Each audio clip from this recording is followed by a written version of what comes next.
প্রিয় উচ্চ লেভেলের মানুষ, আপনাদেরকে স্মরণ করে দিতে চাই, আপনারা জানেন না ভালোবাসার কত বড় শক্তি।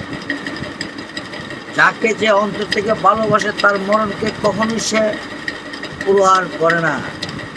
তাকে আপনি শেষ করে দিবেন, তার ব্লাড পর্যন্ত সেই ভালোবাসার কথা বলবে। আপনাকে ফুরিয়ে দিবেন, চাই তার ভালোবাসার কথা বলবে।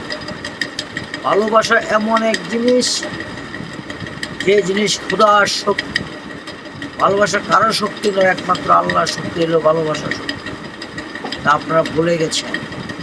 এই ভালোবাসার শক্তি যদি একদিন বিপ্লবী হয়ে যায়, তখন পৃথিবীর কোনো শক্তি নাই সেই বিপ্লবীকে থামাইতে।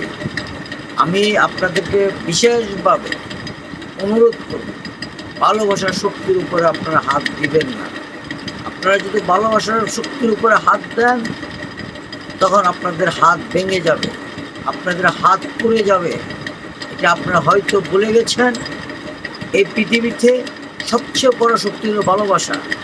ভালোবাসার শক্তি কোনো মা, বাবা, ভাই, বোন, আত্মীয় স্বজন কাউকে প্রহার করে না।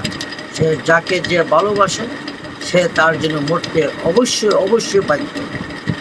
ইতিহাস গাঁথেন, ইতিহাস দেখেন, মঞ্চুর হালত কি হয়েছিল।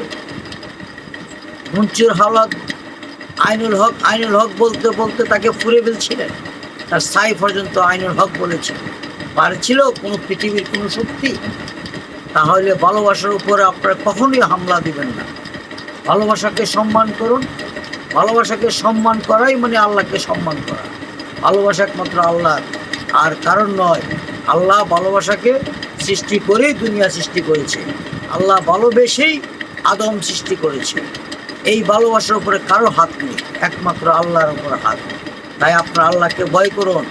সবাই শক্তি, সবার মালিক আল্লাহ।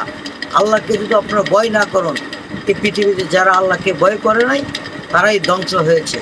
আমি মনে করি আপনারা যদি কোনো ব্যক্তি ভালোবাসার উপরে আঘাত করেন, তাহলে আপনারা ধ্বংস 100-এর মাঝে 100 শিওর আপনারা ধ্বংস হয়ে যাবেন। ভালোবাসার উপরে আঘাত করবেন না। সবাই ভালো থাকবেন।